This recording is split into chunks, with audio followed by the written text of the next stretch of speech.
The incestuous downfall of Tutankhamun's dynasty, a fascinating ancient Egyptian history. In 1922, British archaeologist Howard Carter peered into a tomb that had remained sealed for over 3,000 years. When asked if he could see anything, he famously replied, "Yes, wonderful things." What Carter discovered would become the most famous archaeological find in history, the nearly intact tomb of a young pharaoh named Tutankhamun.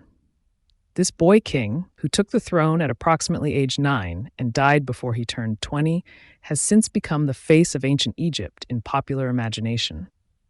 Yet behind the golden treasures and magnificent artifacts lies a darker story, one of a royal dynasty in decline, plagued by the consequences of generations of inbreeding. The tale of Tutankhamun is not merely about fabulous wealth and ancient mysteries, but a stark reminder of how the biological realities of heredity can topple even the mightiest of royal houses. Modern scientific analysis has revealed that Tutankhamun suffered from multiple congenital conditions, the result of his parents being closely related. Far from the idealized figure presented in museum exhibits, the real Tutankhamun was a physically frail young man who walked with a cane and suffered from numerous health conditions throughout his short life. His death around 1324 BCE marked a critical turning point for Egypt's powerful 18th dynasty. With no surviving heir, the bloodline that had ruled Egypt for over 2 centuries would soon come to an end. The collapse of Tutankhamun's dynasty serves as a historical case study in how practices meant to preserve royal power, specifically the marrying of close relatives, ultimately contributed to its downfall. In this video, we'll examine the fascinating yet troubling story of ancient Egypt's most famous royal family. We'll explore how genetics, politics, religion, and power intersected to create both the spectacular golden age of the 18th dynasty and its eventual demise. The tale of Tutankhamun is not just about a boy king and his treasures, but about the consequences when royal bloodlines become too pure for their own survival. The 18th dynasty, rise of a powerful lineage. To understand Tutankhamun and the collapse of his dynasty, we must first understand its powerful beginnings. The 18th dynasty of Egypt rose from the ashes of foreign occupation around 1550 BCE, when a Theban prince named Ahmose I successfully drove out the Hyksos invaders who had controlled northern Egypt for over a century. This liberation marked the beginning of what historians call the New Kingdom, Egypt's imperial age and arguably the peak of its ancient civilization. For the next 250 years, the pharaohs of the 18th dynasty would transform Egypt into the ancient world's greatest superpower. Ahmose's successors expanded Egypt's borders far beyond their traditional limits. Thutmose I pushed Egyptian control deep into Nubia to the south and campaigned as far north as the Euphrates River in Syria.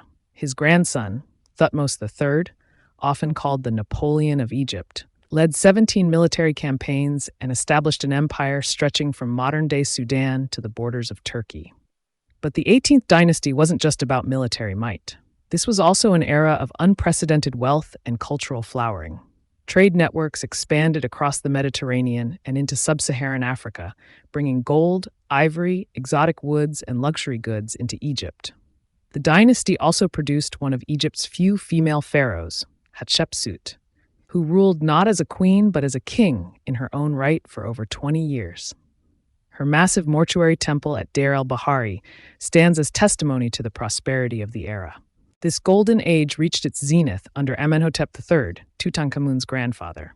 Known as Amenhotep the Magnificent, his 38-year reign was marked by peace, prosperity, and monumental building projects.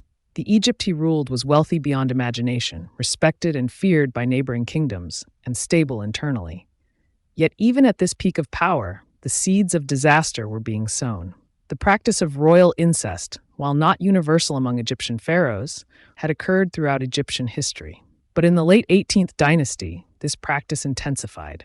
Amenhotep III married his own daughter, Sitamun, as a secondary wife. His son, Amenhotep IV, who would later rename himself Akhenaten, married his own sister, and possibly his own daughters as well. While these marriages were often political in nature and may not have always been consummated, the biological implications remained. The practice stemmed from Egyptian mythology itself. The gods Osiris and Isis were brother and sister who married each other. Their son, Horus, was the mythological prototype for all pharaohs. By marrying their sisters, pharaohs were emulating the gods and keeping the royal bloodline pure. This theological justification, combined with practical concerns about keeping power concentrated within the family, created a dangerous pattern of consanguineous marriages, the consequences of which would become devastatingly apparent in Tutankhamun and his immediate predecessors. What began as the most powerful dynasty in Egyptian history was, by its own practices, sowing the seeds of its destruction. The magnificent empire built by the early 18th dynasty rulers would soon face its greatest challenge, not from external enemies, but from within the royal bloodline itself. Family dynamics. The immediate predecessors of Tutankhamun. To understand Tutankhamun, we must first unravel the complex and controversial reign of his father, Akhenaten. Born as Amenhotep IV, this enigmatic pharaoh would initiate one of ancient history's most dramatic religious and cultural revolutions, one that would leave Egypt in turmoil and set the stage for his son's troubled reign. Akhenaten inherited a wealthy and stable Egypt from his father, Amenhotep III. But rather than continuing his father's successful policies, he embarked on a radical transformation of Egyptian society. Around the 5th year of his reign, he changed his name from Amenhotep, Amun is satisfied, to Akhenaten, effective for the Aten, and initiated a religious revolution. Akhenaten elevated a formerly minor aspect of the sun god, the Aten, to supreme deity. More dramatically, he began suppressing the worship of traditional gods, particularly Amun-Ra, whose priesthood had grown enormously powerful. This wasn't merely a theological adjustment, it was a direct attack on centuries of Egyptian religious tradition and the influential priests who maintained it. To solidify his revolution, Akhenaten abandoned the traditional capital of Thebes and built an entirely new city in Middle Egypt, Akhetaten, horizon of the Aten, known today as Amarna. This unprecedented move uprooted the administrative center of the empire and further alienated the traditional power structures. At Akhenaten's side, through this revolutionary period, was his great royal wife, Nefertiti, one of history's most recognizable queens thanks to her famous limestone bust. Their relationship appears to have been unusually close for Egyptian royalty, with Nefertiti depicted with unprecedented prominence in royal art. Together, Akhenaten and Nefertiti had 6 daughters who feature prominently in the art of the period. This emphasis on the royal family, often shown in intimate, affectionate poses, represents another dramatic break from traditional Egyptian royal iconography.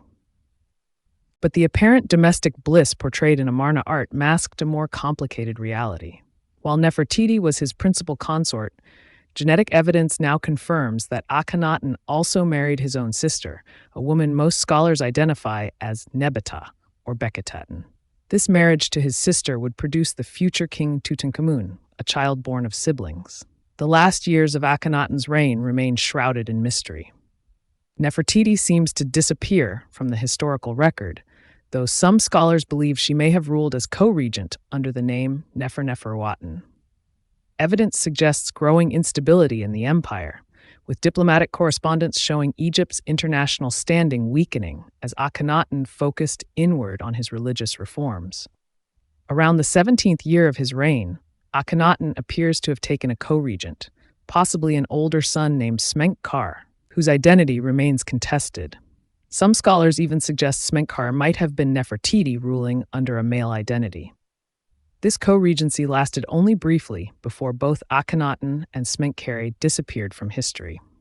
Into this chaotic situation stepped a child of perhaps 8 or 9 years old, Tutankhamun, son of Akhenaten, who would soon change his name to Tutankhamun as the Amarna revolution began to unravel. The boy king inherited not just a throne, but a nation in religious and political crisis. Tutankhamun's mother, Akhenaten's sister, appears to have died in childbirth or shortly thereafter. The young prince was likely raised in the isolated environment of Amarna, surrounded by the cult of the Aten and the unconventional royal family. Archaeological evidence suggests he may have had health problems from birth, the first visible signs of the genetic consequences of generations of royal inbreeding. As we'll see, Tutankhamun was born into a dynasty already showing biological signs of strain. His family situation, Being the child of siblings, married to his half-sister, physically frail from birth, epitomizes the growing crisis of a royal bloodline becoming dangerously concentrated. The stage was set for both a restoration of traditional Egyptian religion and the biological extinction of one of history's most powerful royal houses. The Amarna period, Akhenaten's religious revolution. The religious revolution launched by Akhenaten represents one of the most dramatic episodes in ancient religious history. Some scholars even consider it the world's first experiment with monotheism. But what exactly motivated this radical departure from thousands of years of Egyptian tradition? Traditional Egyptian religion was a complex polytheistic system with hundreds of deities.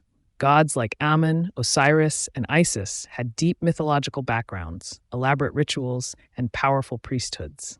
The Aten, by contrast, was originally just a manifestation of the sun god Ra, a minor aspect of solar worship that Akhenaten elevated to supreme status. The priesthood of Amun had grown particularly influential by the late 18th dynasty.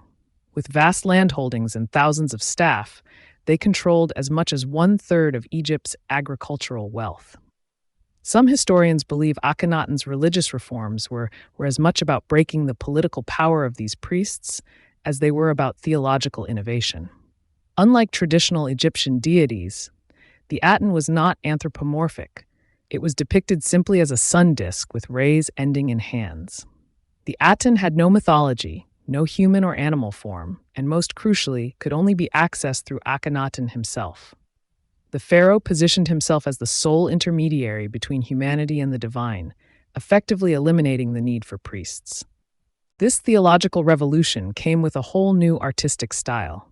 Traditional Egyptian art had followed rigid conventions for over 2,000 years. Amarna art broke these rules with elongated features, softer lines, and unprecedented scenes of royal intimacy. Akhenaten himself was often portrayed with an almost alien appearance, a distended belly, elongated face, and exaggerated features. These strange depictions have led to speculation about Akhenaten's physical appearance and possible genetic disorders. While some scholars believe these representations were purely symbolic, emphasizing his difference as the Aten's chosen intermediary, others see evidence of the same genetic issues that would afflict his son Tutankhamun. The creation of an entirely new capital at Amarna was unprecedented in Egyptian history. Built in Middle Egypt at a site with no previous religious significance, the city was constructed with astonishing speed.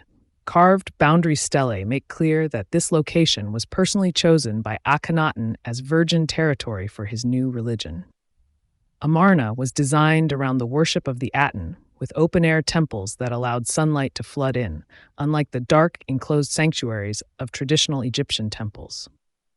The royal palace and central city were connected by a grand processional route called the Royal Road, where the pharaoh would ride in his chariot, visible to his subjects, as a living embodiment of the Aten's representative on earth.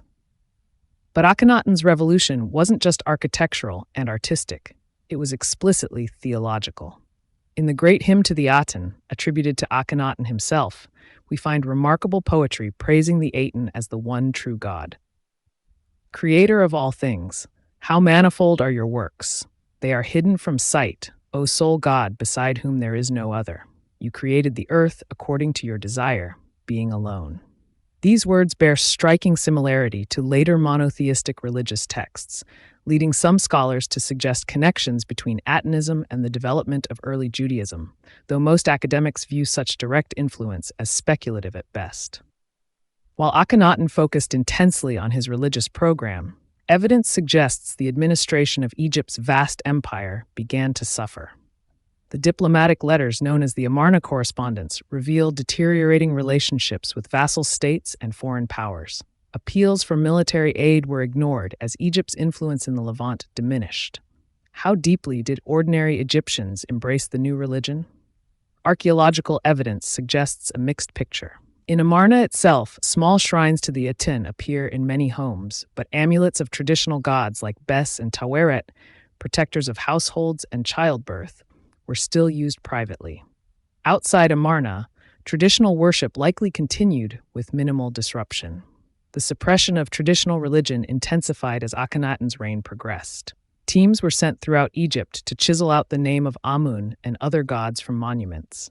This campaign against traditional deities, particularly Amun, suggests growing religious intensity or desperation as the regime progressed.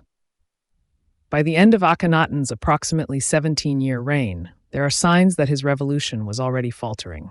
Many elite tombs at Amarna were left unfinished, suggesting the city was abandoned before many of its inhabitants had died. The circumstances of Akhenaten's death remain mysterious, with no clear record of his burial or final years. This was the religious and political chaos that the boy King Tutankhamun inherited, a nation divided by religious controversy, an international position weakened by neglect, and a court split between revolutionaries and traditionalists.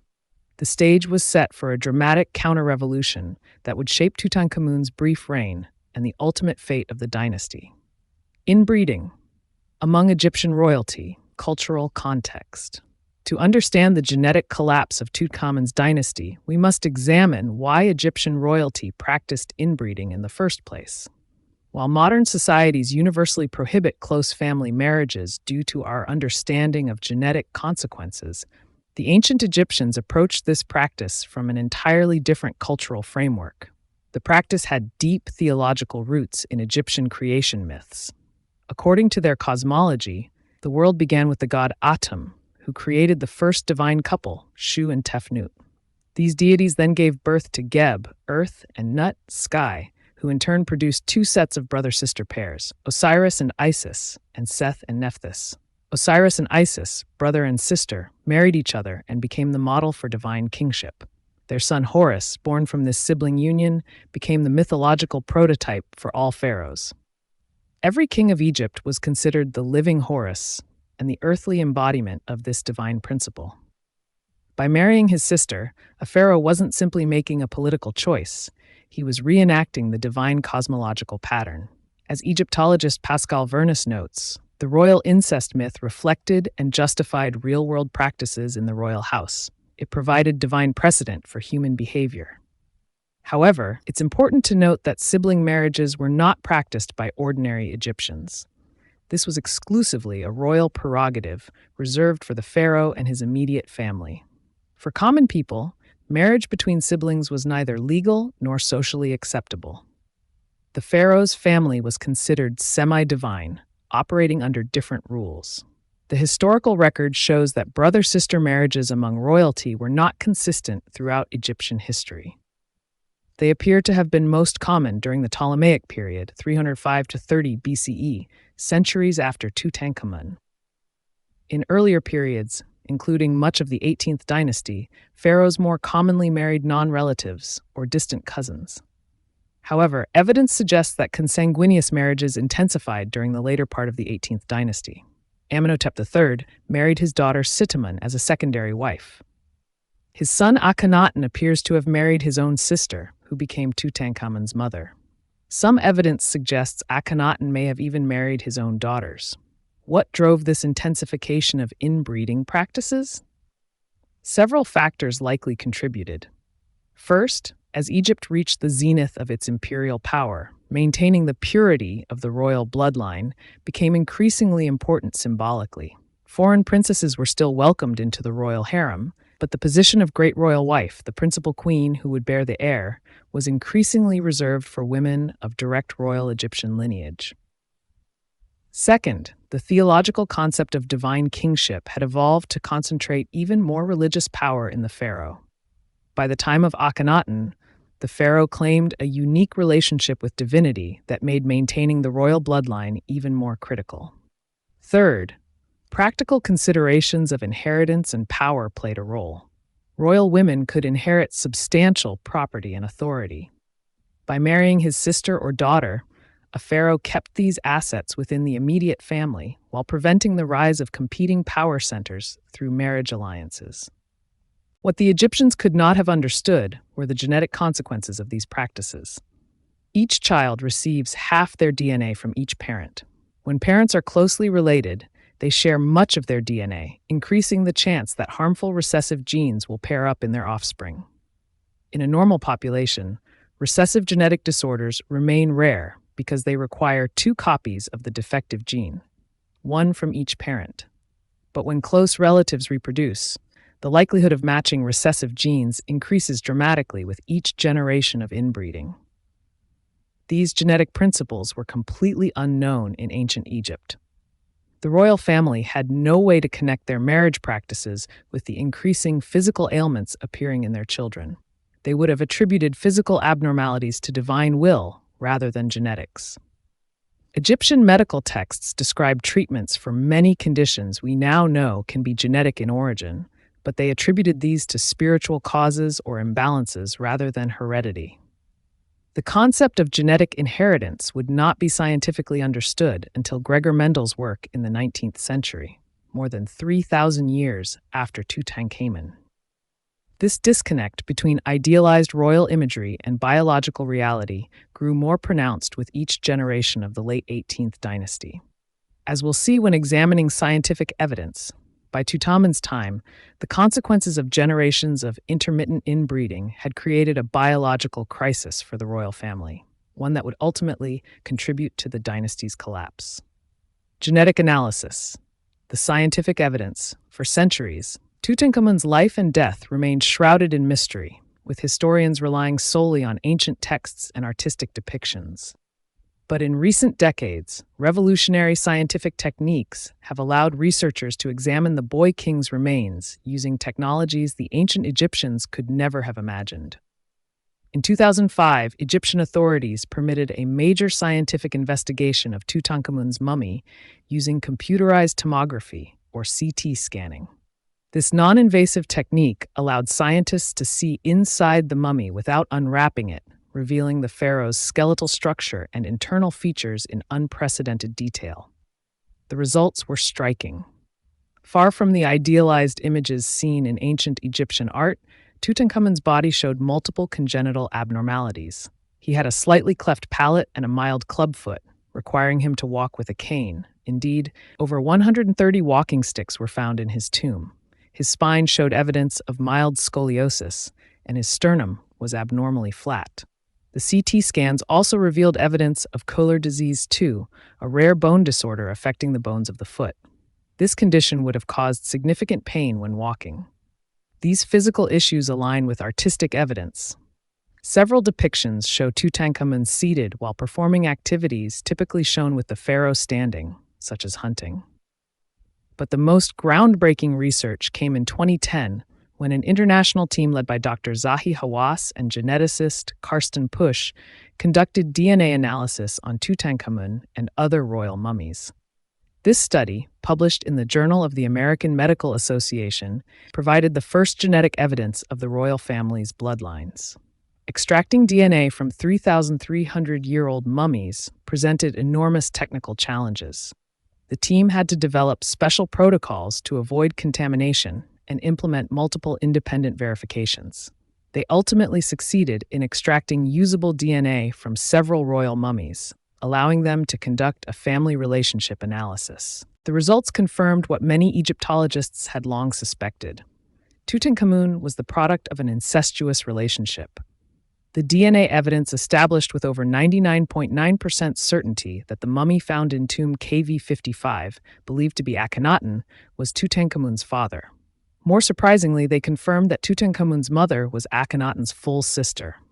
This genetic evidence revealed a family tree with an alarming degree of consanguinity. Amenhotep III and Queen Tiye were confirmed as Tutankhamun's grandparents, but they were also his great-grandparents through his mother's side. This means Tutankhamun's family tree didn't branch properly. It folded back on itself.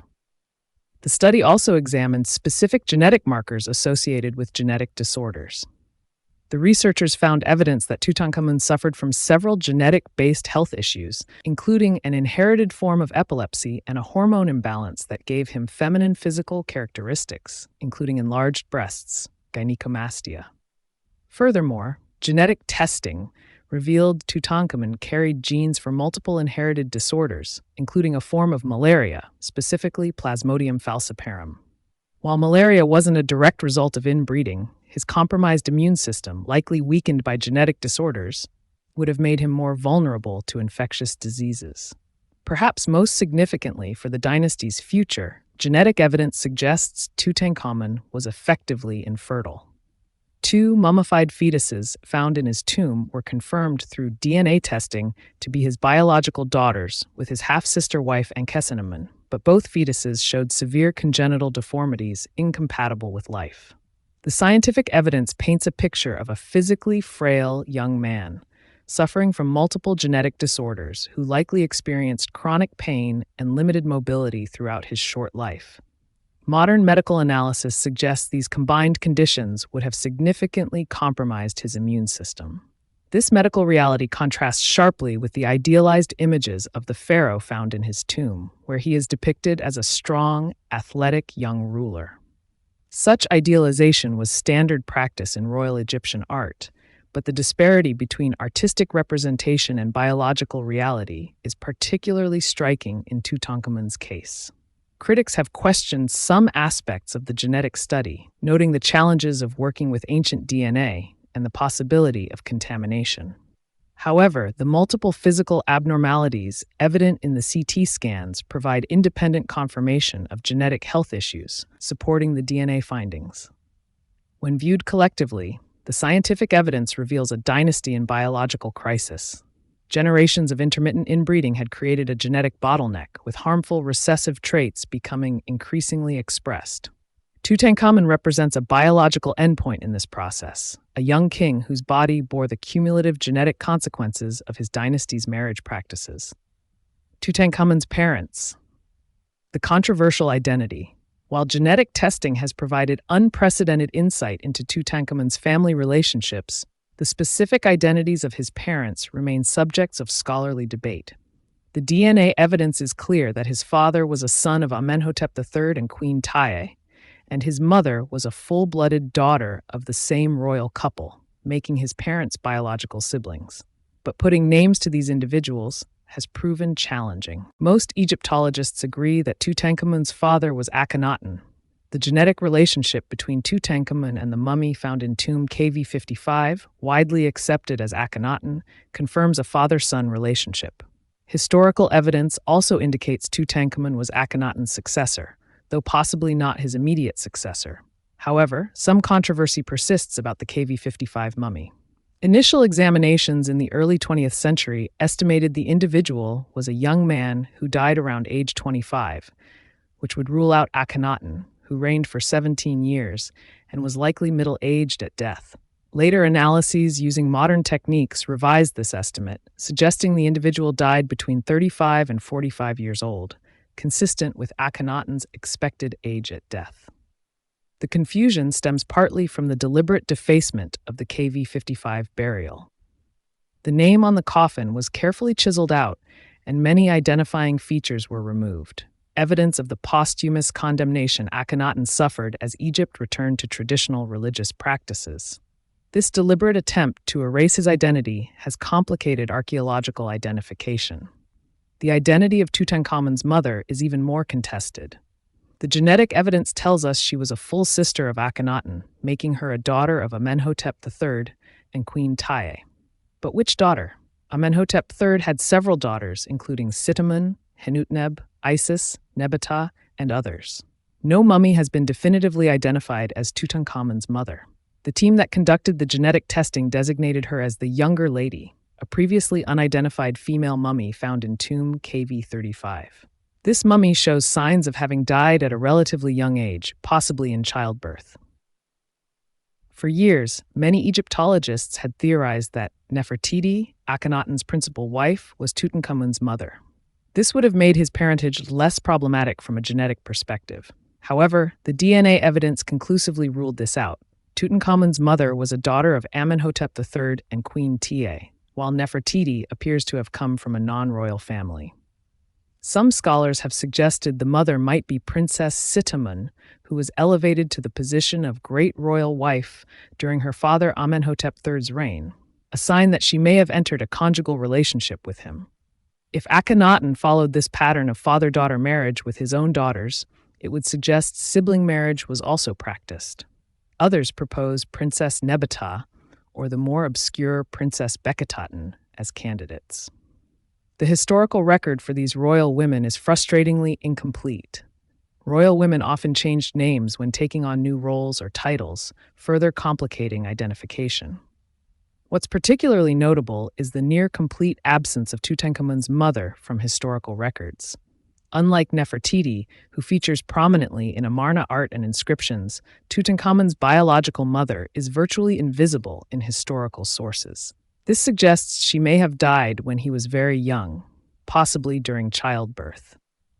Childbirth was extremely dangerous in ancient times, with high maternal mortality rates. For royal women, the risks could be even higher due to factors like young marriage age and, in this case, potential complications from consanguineous pregnancy. The physical evidence from the younger lady mummy is consistent with a woman who died in her 20s or early 30s. The genetic evidence has revealed another startling fact. Tutankhamun's parents were not just siblings, but likely the product of consanguineous relationships themselves. This means the genetic bottleneck had been narrowing for at least 2 generations before Tutankhamun. This pattern helps explain the severity of Tutankhamun's health issues. With each generation of inbreeding, harmful recessive genes become more likely to pair up. By Tutankhamun's generation, the genetic problems had become so severe that they threatened the dynasty's biological viability. The mystery of Tutankhamun's mother speaks to larger gaps in our understanding of this pivotal period in Egyptian history. The Amarna period was subject to extensive erasure after Akhenaten's death, as Egypt returned to Orthodox religion. This deliberate destruction of records has left historians with a fragmentary picture of the royal family. What we can say with certainty is that Tutankhamun was born to siblings, both children of Amenhotep III and Queen Tiye. This close relationship between his parents created the genetic conditions that would affect his health, his ability to produce viable heirs, and ultimately, the fate of his dynasty. Tutankhamun's health problems, consequences of consanguinity. The golden mask of Tutankhamun depicts a handsome, idealized young king, the epitome of royal perfection. But scientific analysis of his remains tells a very different story. The boy king suffered from multiple debilitating conditions that would have affected his daily life and ultimately contributed to his early death. Let's examine the specific health issues that scientific evidence has revealed. Perhaps the most visible of Tutankhamun's conditions was his left clubfoot, talipes equinovarus. This congenital deformity causes the foot to twist inward and downward. CT scans show his left foot was severely affected, while his right foot showed evidence of Koehler disease 2, a rare condition that causes painful death of bone tissue in the foot. These foot abnormalities explain the remarkable number of walking sticks found in Tutankhamun's tomb, over 130 in total, many showing signs of actual use rather than ceremonial purpose. Wear patterns on the sticks and on the soles of sandals found in the tomb confirm he relied heavily on walking aids throughout his life. Egyptian art from the period occasionally depicts Tutankhamun seated for activities where pharaohs were traditionally shown standing, such as hunting from a chair rather than a chariot. This artistic accommodation reflects the reality of his limited mobility. The young king also suffered from scoliosis, an abnormal curvature of the spine. Though relatively mild at approximately 10 degrees, this condition would have contributed to chronic back pain, especially when combined with his foot abnormalities that likely caused him to walk with an uneven gait. Tutankhamun had a partially cleft palate, another congenital condition linked to consanguineous reproduction. While not severe enough to create a visible facial deformity, it may have affected his speech. Some Egyptologists have suggested this might explain why there are few records of public pronouncements by the king, though this remains speculative. Genetic testing and physical examination of the mummy indicate Tutankhamun likely suffered from gynecomastia, abnormal development of breast tissue in males. This condition is caused by hormonal imbalances and gives males feminine-appearing breasts. Artists' reconstructions based on his mummy suggest he had a somewhat feminized body shape. These feminized features point to a possible endocrine disorder, perhaps Klinefelter syndrome, XXY chromosomal pattern, or another condition affecting hormone production. While ancient Egyptians wouldn't have understood the underlying genetics, the physical manifestations would have been apparent. Adding to his genetic challenges, Testing revealed evidence that Tutankhamun suffered multiple bouts of severe malaria, specifically Plasmodium falciparum, the most dangerous form. While malaria was common in ancient Egypt, individuals with genetic health issues often have compromised immune systems, making infections more dangerous. His facial reconstruction shows additional distinctive features: a pronounced overbite and unusually elongated skull, dolichocephaly. While these might not have been medically significant, they add to the picture of multiple congenital variations resulting from inbreeding. How did ancient Egyptians view these conditions? They had no concept of genetics or hereditary disorders. Physical abnormalities were often interpreted religiously, either as divine marks or as the result of spiritual imbalances. Royal physicians would have treated symptoms with the advanced pharmacopoeia available to ancient Egyptians, including pain-relieving herbs and poultices. Egyptian medical texts describe treatments for many conditions, including specialized supportive footwear and walking aids.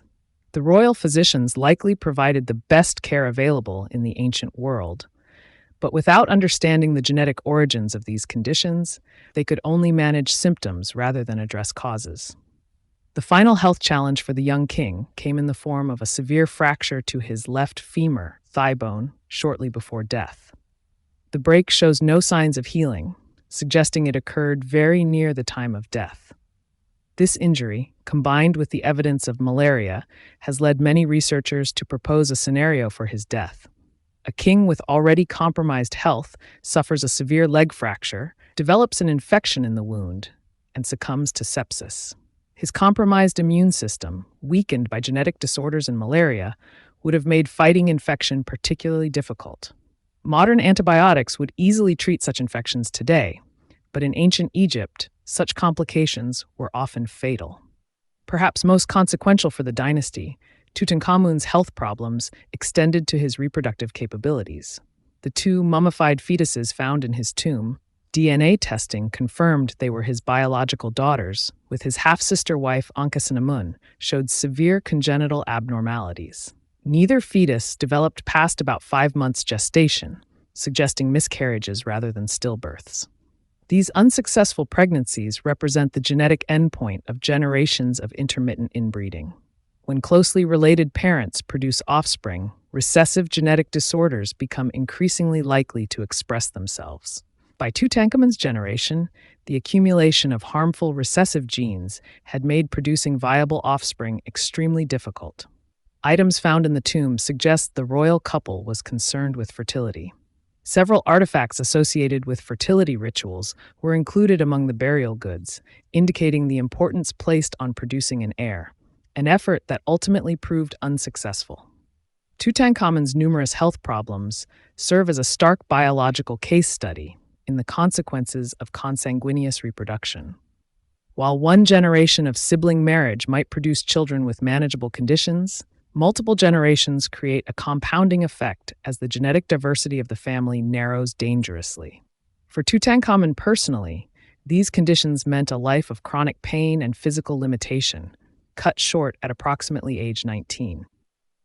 For the 18th dynasty, they meant something even more consequential: the biological end of a once mighty royal line that had ruled Egypt for over 2 centuries.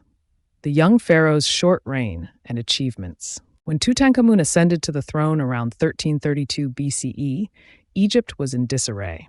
The religious revolution of his father Akhenaten had upended centuries of tradition, alienated the powerful priesthood, and disrupted international relations. Despite being just 9 years old, the boy king faced the monumental task of steering Egypt back to stability.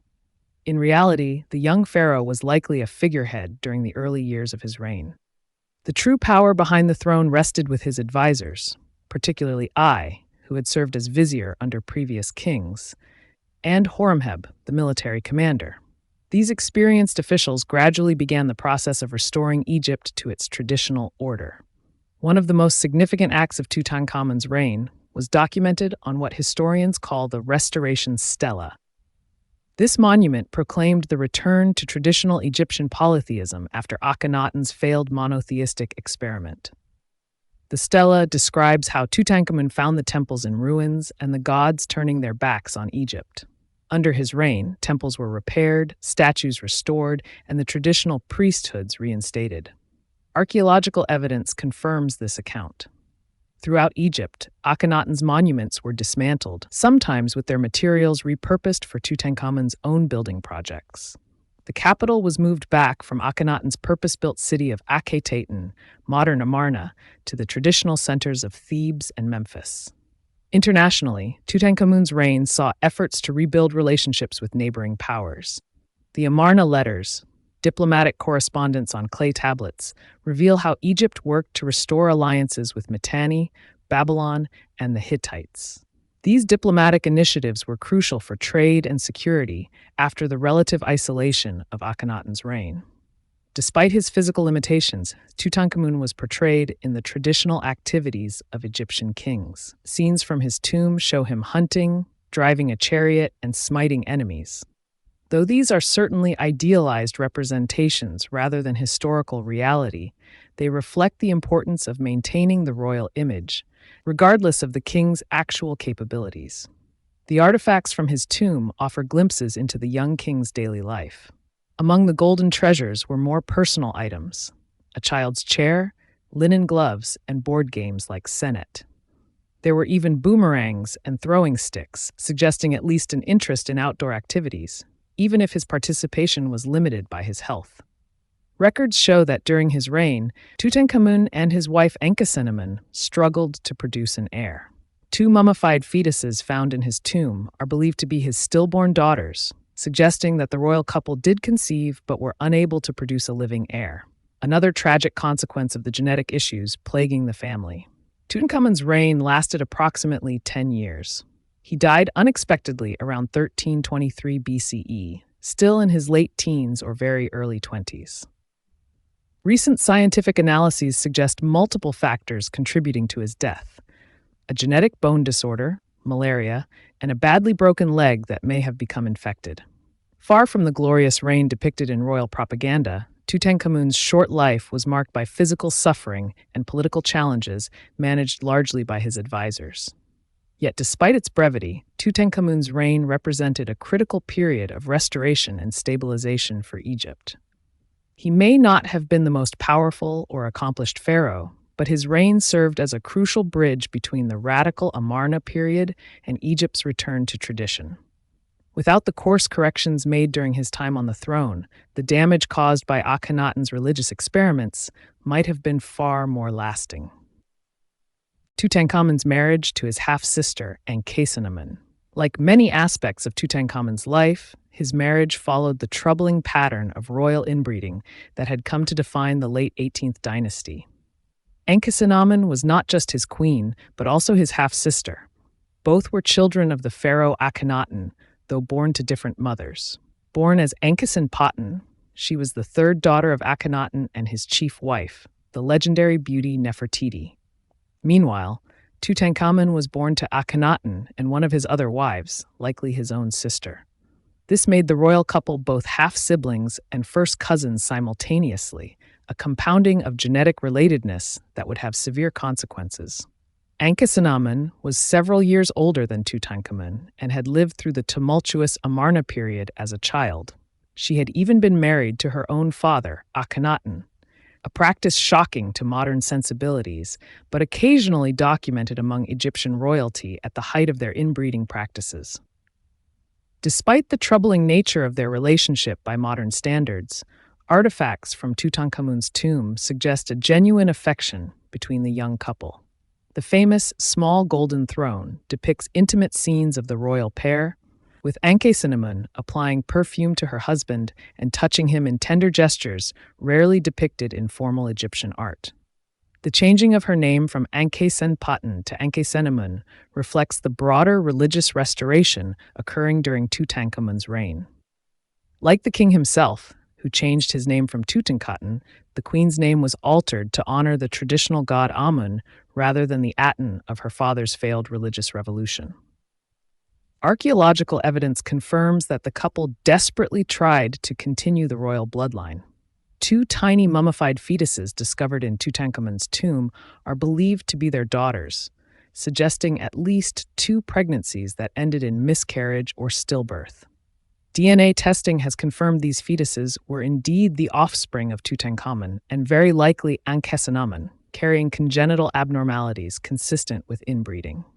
Scientific analysis of these remains revealed severe congenital disorders, including Sprengel's deformity, a rare condition affecting the shoulder blade and spine, and scoliosis. One fetus appears to have had anencephaly, a neural tube defect preventing proper development of the brain and skull. These tragic findings provide stark evidence of how generations of inbreeding had deteriorated the royal genetic line to the point where producing viable offspring had become nearly impossible. As queen, Ankhesenamun would have had significant responsibilities, particularly in religious ceremonies where the pharaoh and his chief wife were seen as divine complements. She would have represented the feminine divine, associated with goddesses like Hathor and Isis, while Tutankhamun embodied male deities like Horus and Osiris. Perhaps the most fascinating chapter of Ankhesenamun's life came after Tutankhamun's unexpected death. In a desperate bid to maintain her position and possibly prevent the end of her family's dynasty, she appears to have sent an extraordinary letter to Suppiluliuma I, king of the Hittites, Egypt's traditional enemies. This letter, preserved in Hittite records, contains a remarkable plea. "My husband has died, and I have no son. They say about you that you have many sons. You might give me one of your sons to become my husband. I would not wish to take one of my subjects as a husband. I am afraid." The Hittite king, initially suspicious of this unprecedented request, eventually sent one of his sons to Egypt. However, the prince never arrived, dying under mysterious circumstances on the journey.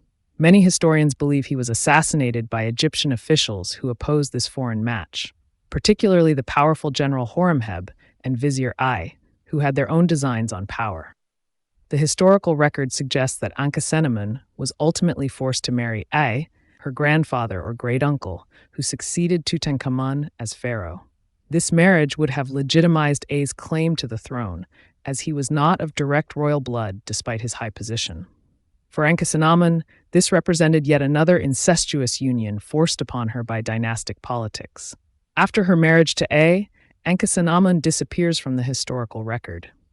No tomb of hers has ever been definitively identified, and her final fate remains one of ancient Egypt's enduring mysteries. Some Egyptologists speculate she may have died during the early reign of Ai, perhaps in childbirth or from the same genetic ailments that plagued her family. Others suggest she may have been eliminated as a potential threat to the new order after her usefulness in legitimizing Ai's rule had ended. The tragic life of Ankhesenamun, married to her father, her half-brother, and finally her elderly relative, embodies the devastating human cost of the 18th dynasty's incestuous practices. Her desperate attempt to break this cycle by reaching out to a foreign prince represents one of history's most poignant what-if moments, a last chance to save a dynasty that had, in many ways, engineered its own destruction. The end of a bloodline. No viable heirs. The death of Tutankhamun around 1323 BCE marked a critical turning point in Egyptian history. For the first time in over 2 centuries, the direct bloodline of the 18th dynasty, one of Egypt's most powerful royal houses, had failed to produce a male heir to continue the succession. The tiny mummified remains found in Tutankhamun's tomb tell the tragic story of this dynastic failure. Despite attempts to continue the bloodline, Tutankhamun and Ankhesenamun were unable to produce a living heir. The severe genetic abnormalities evident in their stillborn daughters, including spinal deformities and neural tube defects, provide stark biological evidence of how consanguinity had rendered the royal line essentially non-viable. Modern genetic analysis helps us understand this failure in scientific terms. After generations of inbreeding, the royal genome had accumulated a dangerous concentration of recessive genes. While a child might inherit a harmful recessive gene from one parent without ill effect, inheriting the same defective gene from both closely related parents often results in serious disorders. By Tutankhamun's generation, this genetic roulette had become almost impossible to win. The absence of an heir created an immediate succession crisis. In ancient Egypt, Royal legitimacy typically flowed through blood connection to the previous ruler. Without a son, or even a daughter who could transmit royal blood to a future king through marriage, the unbroken chain of succession that had defined the dynasty was severed. Into this vacuum stepped A, an elderly official who had served as vizier under both Akhenaten and Tutankhamun. Though not of royal blood himself, A had deep connections to the royal family. Some evidence suggests he may have been the father of Nefertiti, making him Ankhesenamun's grandfather. His claim to legitimacy was further strengthened by marriage to Ankhesenamun, Tutankhamun's widow, though this union produced no children. A's role in Tutankhamun's funeral ceremonies, particularly his performance of the sacred opening of the mouth ritual typically reserved for the deceased pharaoh's son, suggests a deliberate effort to position himself as the rightful successor. Depictions of this ceremony, preserved in Tutankhamun's tomb, show I wearing the leopard skin of a high priest rather than a son, a subtle but important distinction indicating his unusual position. A's very short reign, just 4 years, reveals much about the dynasty's terminal decline. At the time of his ascension, he was already elderly, possibly in his 70s. His tomb, hastily completed, shows signs of adaptation from a non-royal to a royal burial, further indicating his unexpected rise to power. With his death around 1319 BCE, the tenuous connection to the old royal line grew even weaker. The final blow to the bloodline came with the succession of Horemheb, a military commander with no familial connection to the royal house. Rising from the ranks of the army, Horemheb had served as commander-in-chief under both Tutankhamun and I. His ascension represented the complete triumph of military and bureaucratic power over the failing royal bloodline. Horemheb's reign would be marked by efforts to erase his predecessors from history. He systematically usurped monuments of A and Tutankhamun, claiming their accomplishments as his own. More significantly, in official king lists created during his reign, he positioned himself as the direct successor to Amenhotep III, effectively erasing Akhenaten, Tutankhamun, and I from the official record of Egyptian history. This historical revisionism extended to a systematic effort to remove all traces of the Amarna period kings, treating them as if they had never existed. Akhenaten was referred to only as the criminal of Akhetaten, while Tutankhamun and I were simply omitted entirely from records.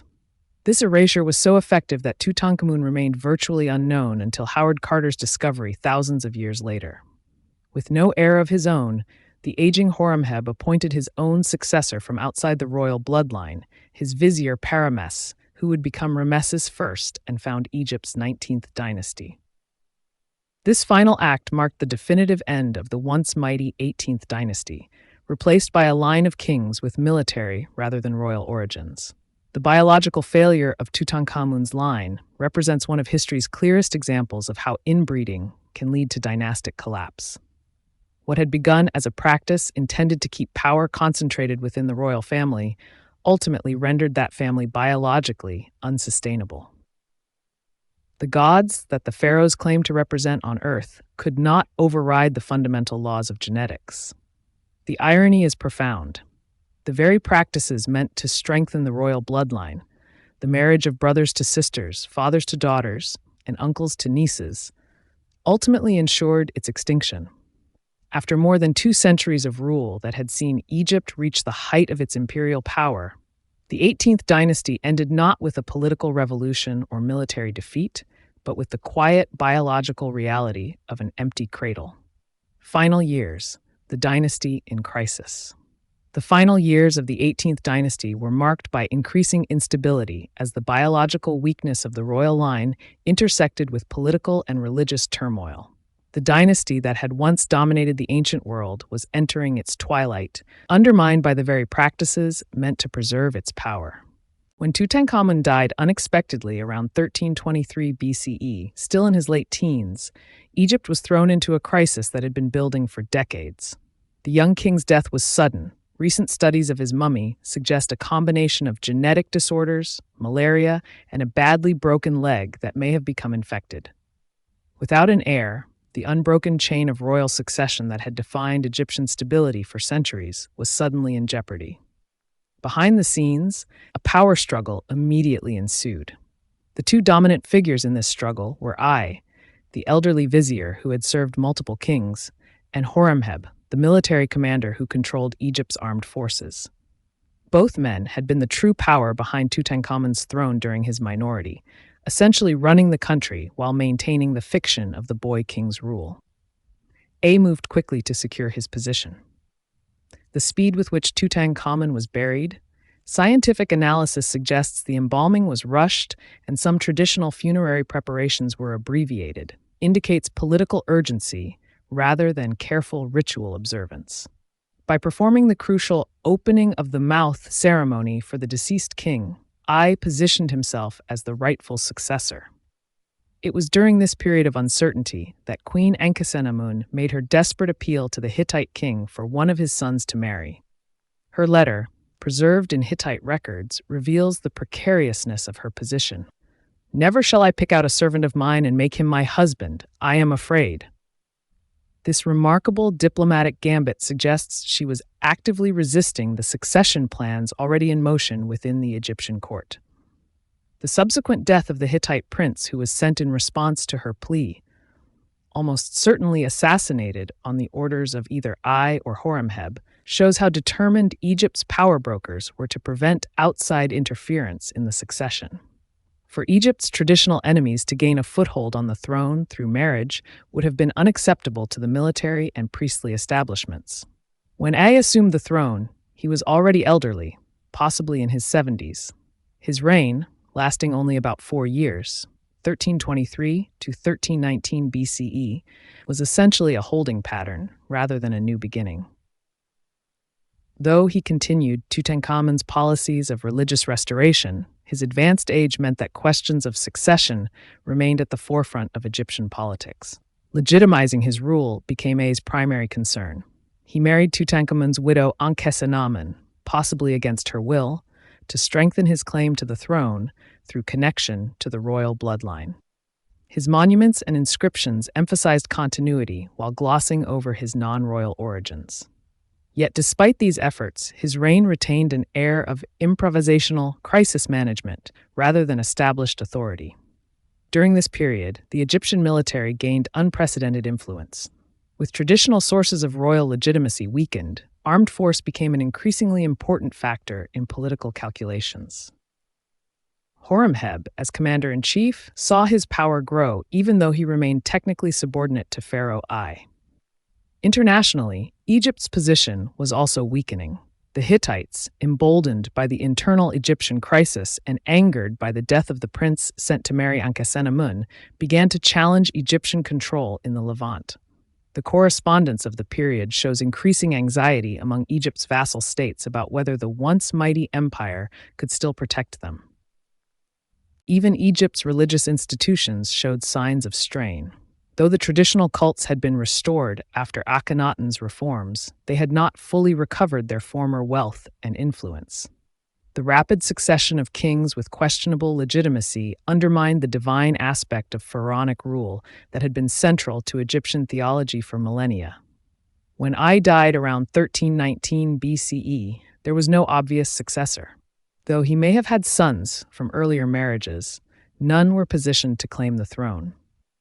The stage was set for Horemheb, who had patiently consolidated his power during A's brief reign, to make his move. As commander of the army, and with no royal contenders remaining, his path to power was relatively uncontested. Horemheb's ascension represented a fundamental shift in how power was conceived in ancient Egypt. Though he went through the traditional coronation ceremonies and adopted the standard royal titulary, his legitimacy derived from military power and administrative control, rather than divine or familial right. The old order, based on bloodline and divine descent, had given way to a new pragmatism.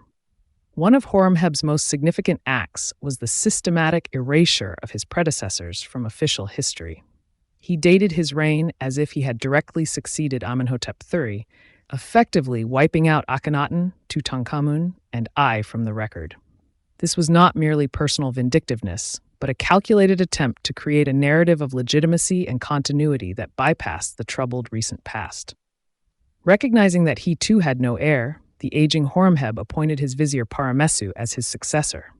This man, who would rule as Ramesses I, had a background similar to Horemheb's, a career military officer who had risen through administrative service rather than royal birth. With this appointment, Horemheb tacitly acknowledged that the old dynasty was truly dead, and a new one was being born. The final crisis of the 18th dynasty represents far more than a simple change in ruling families. It marked a fundamental transformation in how power was structured and legitimized in ancient Egypt. The divine bloodline that had ruled for over 2 centuries had withered, partly through the biological consequences of inbreeding, partly through the political disruptions of the Amarna period, and partly through the rise of military power as an alternative source of authority. When viewed in the broader sweep of Egyptian history, the collapse of Tutankhamun's dynasty represents one of those pivotal moments when an ancient civilization was forced to reinvent itself. The biological dead end of the royal bloodline necessitated new forms of legitimacy and new sources of leadership. Out of crisis came adaptation, as Egypt found ways to maintain its civilization despite the failure of its traditional ruling house. The aftermath. How the 18th dynasty ended. When Horemheb seized power around 1319 BCE, he became the final pharaoh of the once mighty 18th dynasty. Though he had no royal blood, his ascension marked the culmination of a gradual transition from dynastic to military rule that had been accelerating since Tutankhamun's death. Horemheb's reign, lasting approximately 14 years, was characterized by a systematic attempt to erase the Amarna period from history. He oversaw the final abandonment of Akhenaten's capital city, with its buildings dismantled and materials repurposed for projects elsewhere. The site of Akhetaten, once a bustling royal capital, quickly returned to desert, preserving many of its secrets until modern archaeological excavations. This erasure extended to official records and monuments. Horemheb usurped credit for his predecessors' achievements, replacing their names with his own on numerous buildings and inscriptions. On official king lists produced during his reign, he was listed as the direct successor to Amenhotep III, effectively eliminating Akhenaten, Tutankhamun, and A from the historical record. Beyond these symbolic acts, Horemheb implemented substantive reforms aimed at restoring order and combating corruption. A large decree found at Karnak details his efforts to reorganize the judicial system and curb abuses by officials. These practical administrative reforms suggest he was a competent ruler focused on strengthening governmental institutions, weakened during the tumultuous preceding decades. Militarily, Horemheb worked to reassert Egyptian control over territories that had begun slipping away during the unstable final years of his predecessors. Campaigns in Nubia and the Levant helped restore Egypt's international standing, though the empire never fully regained the dominant position it had enjoyed under pharaohs like Thutmose III and Amenhotep III earlier in the dynasty. As Horemheb aged, the question of succession once again loomed large. Like Tutankhamun and I before him, he had no son to continue his line. His solution proved historically significant. He appointed his vizier Paramessu, a fellow military man from the northern city of Avaris, as his heir. This decision effectively ended the 18th dynasty and began the 19th. When Paramessu ascended the throne as Ramesses I around 1295 BCE, it represented the final break with the old royal bloodline. The new king was already elderly when crowned and reigned for only about 2 years, but his ascension established a new dynasty that would eventually produce Egypt's most famous pharaoh, Ramesses II the Great. The transition between these dynasties brought subtle but important changes to Egyptian royal ideology. Though the 19th dynasty pharaohs maintained the fiction of divine kingship, their iconography emphasized military prowess over divine descent. The royal portraiture became more muscular and martial, reflecting the military backgrounds of these new rulers. Under Ramesses IV's son, Seti I, Egypt entered a period of renewed stability and imperial resurgence. Seti continued and expanded Horemheb's program of restoring monuments damaged during the Amarna period, positioning himself as a great restorer of tradition. This narrative of restoration rather than innovation became a hallmark of the early 19th dynasty. Religiously, the 19th dynasty doubled down on traditional polytheism, with particular emphasis on the cults of Amun at Thebes and Ptah at Memphis. Any lingering influence of Akhenaten's religious reforms was systematically extinguished. The god Amun, temporarily displaced by Akhenaten's devotion to the Aten, reached new heights of prominence, effectively becoming Egypt's state deity. This period also saw a concerted effort to rewrite history. The Amarna period kings were referred to, when mentioned at all, in hostile terms. Akhenaten became the criminal of Akhetaten, while Tutankhamun and I were simply omitted. This historical revisionism was so effective that Tutankhamun remained virtually unknown until the discovery of his tomb in 1922. The abandonment of Akhetaten, Amarna, proved ironically fortunate for modern archaeology. Because the site was quickly deserted, rather than continuously inhabited and built over, it preserved a unique snapshot of Egyptian urban life. The houses, workshops, and administrative buildings excavated there provide our best window into daily life in an ancient Egyptian city. Biologically, the end of the 18th dynasty marked a significant improvement in the health of Egypt's rulers. Free from the accumulated genetic disorders that had plagued Tutankhamun and his immediate family, the 19th dynasty pharaohs were generally more robust. Scientific studies of their mummies show fewer congenital abnormalities and longer lifespans. In death as in life, the transition between dynasties brought changes. The royal tombs of the early 19th dynasty, while located in the same Valley of the Kings as their predecessors, were generally larger and more complex. This expansion reflected both the renewed wealth of Egypt and perhaps a desire by these non-traditional rulers to prove their legitimacy through monumental burial arrangements. Despite these changes, everyday Egyptian life showed remarkable continuity across the dynastic transition. For ordinary Egyptians, the shift from the 18th to the 19th dynasty likely made little difference to their daily existence. The agricultural cycles, religious practices, and social structures that defined Egyptian civilization continued much as they had for centuries. When viewed in the broader context of Egyptian history, the end of the 18th dynasty represents a fascinating case study in how civilizations adapt to crisis. What could have been a catastrophic collapse, the biological failure of a royal line believed to be divine, was instead transformed into a relatively smooth transition to new leadership. The religious and administrative institutions proved strong enough to survive the failure of the bloodline that had created them. The irony of this transition is that while the 19th dynasty would go on to produce Egypt's most famous pharaoh, Ramesses II, whose monuments and statues dominate many Egyptian sites, it was the forgotten boy King Tutankhamun from the eclipsed 18th dynasty who would become the face of ancient Egypt in the modern imagination. History, it seems, has a way of overturning even the most determined efforts at historical revision. Legacy and archaeological discoveries. On November 4, 1922, British archaeologist Howard Carter made a discovery that would forever change our understanding of ancient Egypt. After years of searching in the Valley of the Kings, with funding from his wealthy patron Lord Carnarvon nearly exhausted, Carter's team uncovered a stone step beneath the sand. This step would lead to the most intact royal tomb ever discovered, the final resting place of Tutankhamun. When Carter peered through a small hole in the sealed doorway and Carnarvon anxiously asked if he could see anything, Carter uttered his famous reply, "Yes, wonderful things." This understated British response hardly captured the magnitude of what lay before him, a tomb that had remained largely untouched since its sealing over 3,200 years earlier.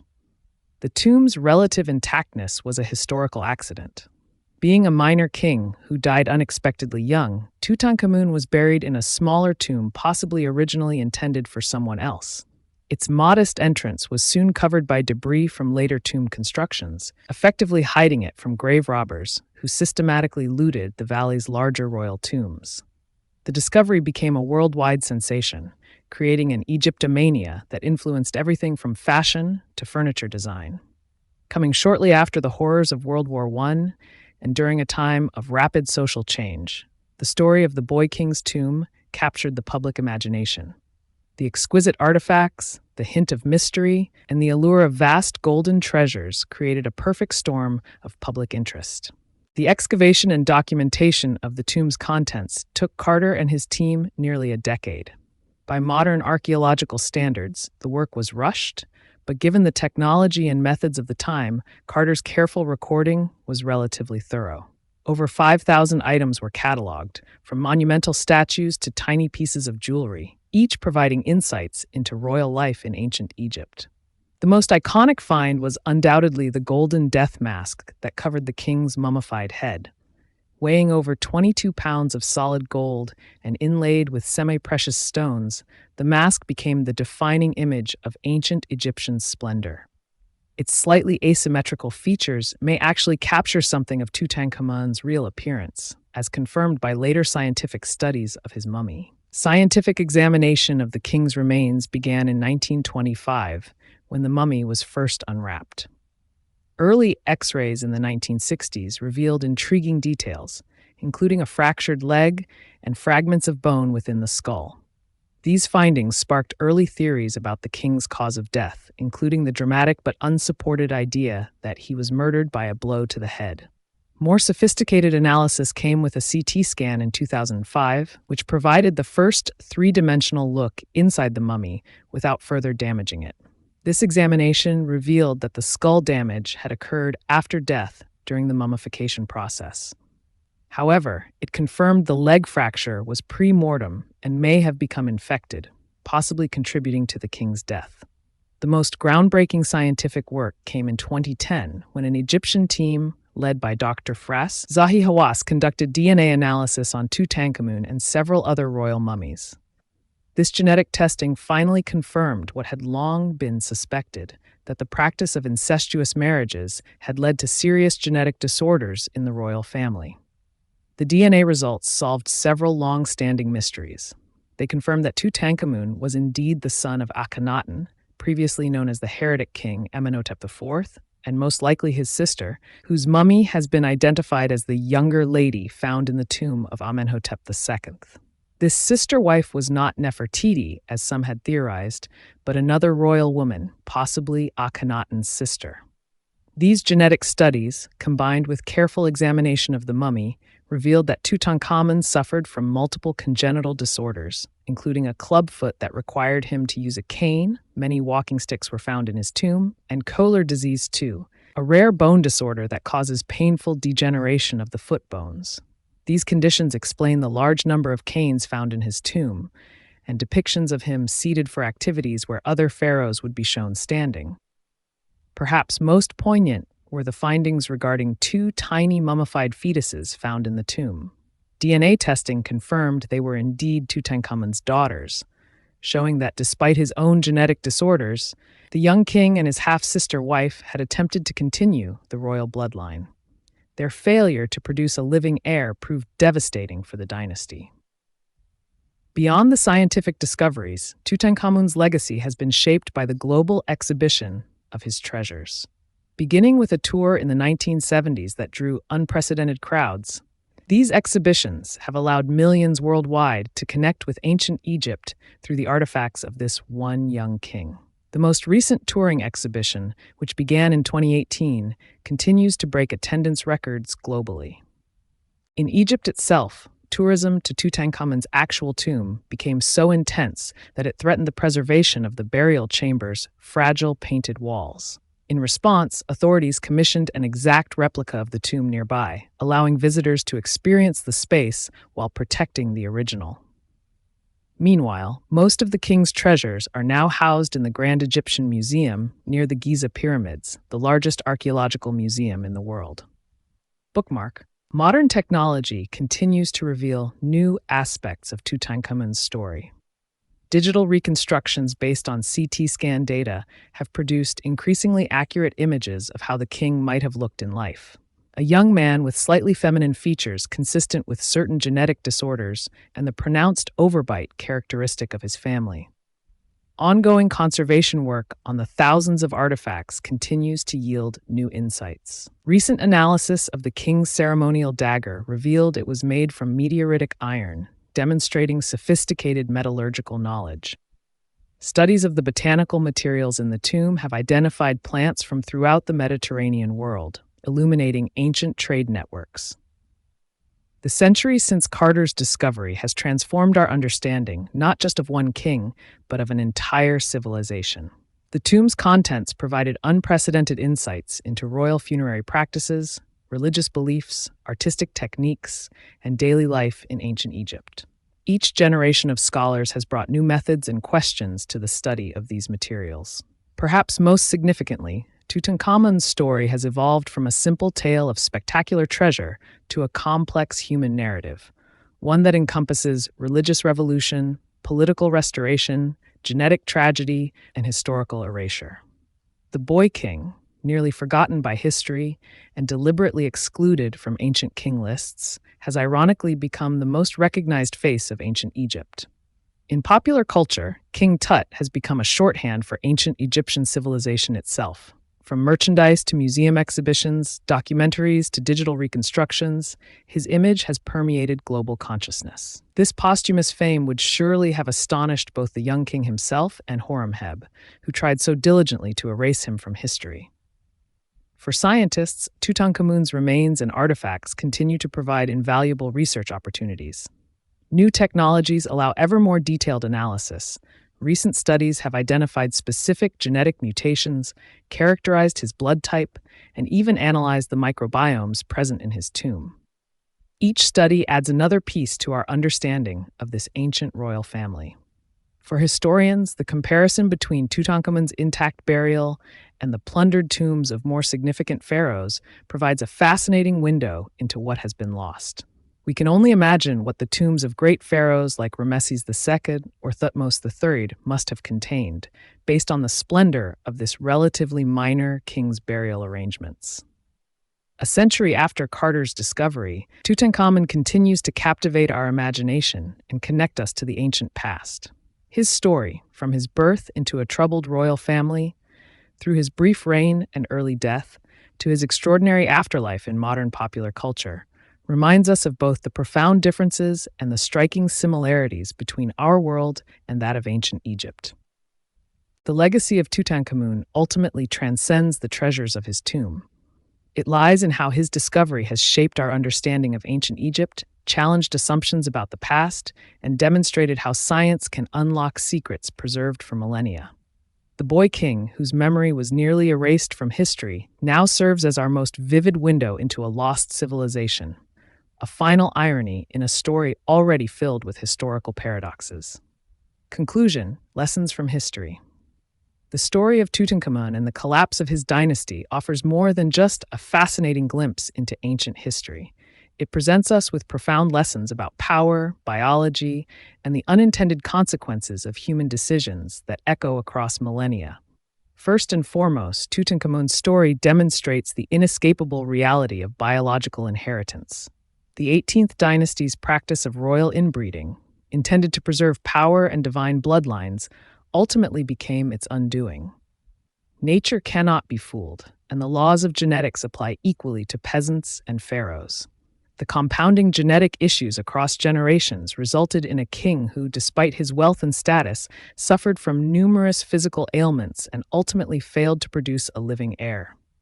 The dynasty that began with the vigorous military king Ahmose I and reached its zenith under the long-lived Amenhotep III ended with a series of short-lived reigns, physical frailties, and ultimately extinction. The contrast is stark. Early pharaohs of the dynasty ruled for decades and fathered numerous children, while later kings like Tutankhamun struggled through brief reigns and left no survivors. There are political lessons here as well. The isolation of royal power, both genetic and ideological, created vulnerability.